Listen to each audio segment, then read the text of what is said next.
On Fox Business Network, the hosts did what they do best, which is mock minimum wage protesters. I'd like them to be paid more, but I don't want them to lose their jobs. And by the way, Walmart employs between 1.3 and 1.4 million people. At most, a couple of hundred have demonstrated against Walmart. Those are college students and paid agitators. They have nothing to do with the people who work at Walmart. In fact, I bet you a lot of people at Walmart probably would hope they go away, so to your point, they don't lose their job. Gary K., they never stop, though. Walmart is a big, juicy target. That's all it is. Look, these protesters are just absolutely nuts. The fact is that Walmart's full hourly wage is $13 already.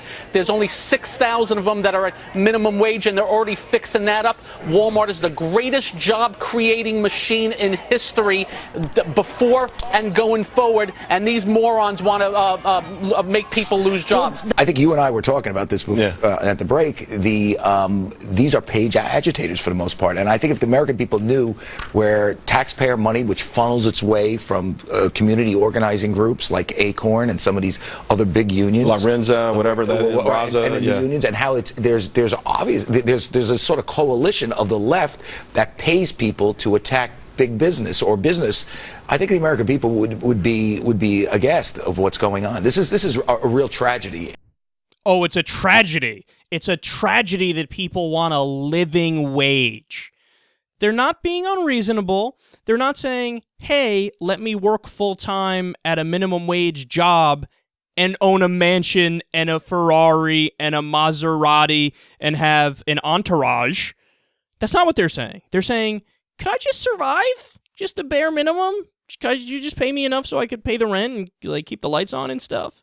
Oh, it's a tragedy. They're, quote, morons. They're, quote, absolutely nuts. So ironic that they're saying that as they're advocating for a position that is to keep people in literal wage slavery, which is, of course, the middle area between what you can make to survive and slavery.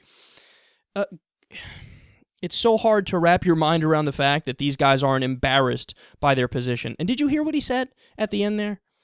He said, well, it's community organizing groups like Acorn that have orchestrated these demonstrations and protests. Acorn hasn't existed for years. The Republicans effectively defunded it. They got rid of it. But they still blame Acorn anyway. Why?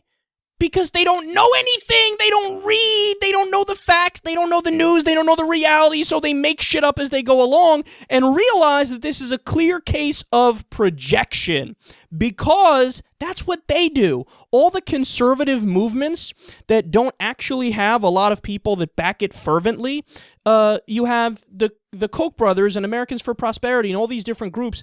They bus in protesters to an event and they give them the signs and they say, go out there and hold these up, which is why you have conservatives arguing, oh, the liberals are paying people to go out there and argue for a living wage. This isn't actually a sentiment that a lot of people believe in. Bullshit! Everybody out there, it actually cares about the issue, unlike you. So again, it's clear projection. You're saying that the liberals do what your side does.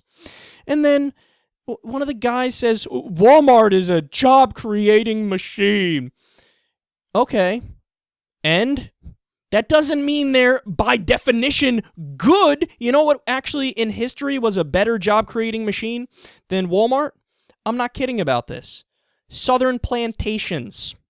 You do know that if we wanted to, we could totally eliminate unemployment tomorrow, like that.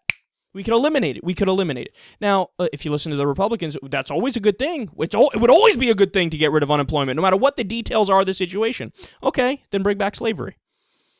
In slave states, you could have 0% unemployment, because if somebody's not working, you drag them there by force and you make them work. They're employed. 0% unemployment. That's not the best barometer of economic success of a country or a people. These things are obvious, but on Fox Business, they don't know or they don't care, and they call the protesters morons. I mean, they actually said at the beginning that Walmart workers don't actually want a living wage. These guys are a bunch of kids, a couple hundred of them. Meanwhile, there's over 1 million Walmart workers. They don't represent the workers themselves. Oh, really? So if you walked up to a Walmart worker and said, would you like $12 an hour instead of the $8 you're making? They would say, no, please. I want that money to go to the Walton family who, alone, between the 6 of them, they have more money than 40% of America already. That's what they'd say. They wouldn't say, yes, I need this raise desperately. And finally, here's the thing that's the most maddening about this. These guys pretend like they're small government conservatives. They pretend like they're in favor of cutting social safety net programs and doing all that stuff.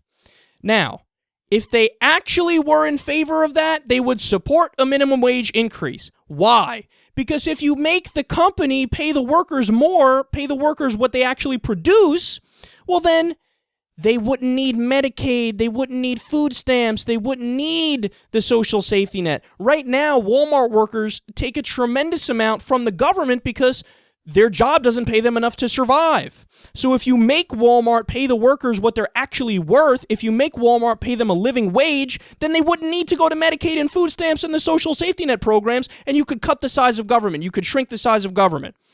So even according to their own stated beliefs, they're wrong about this.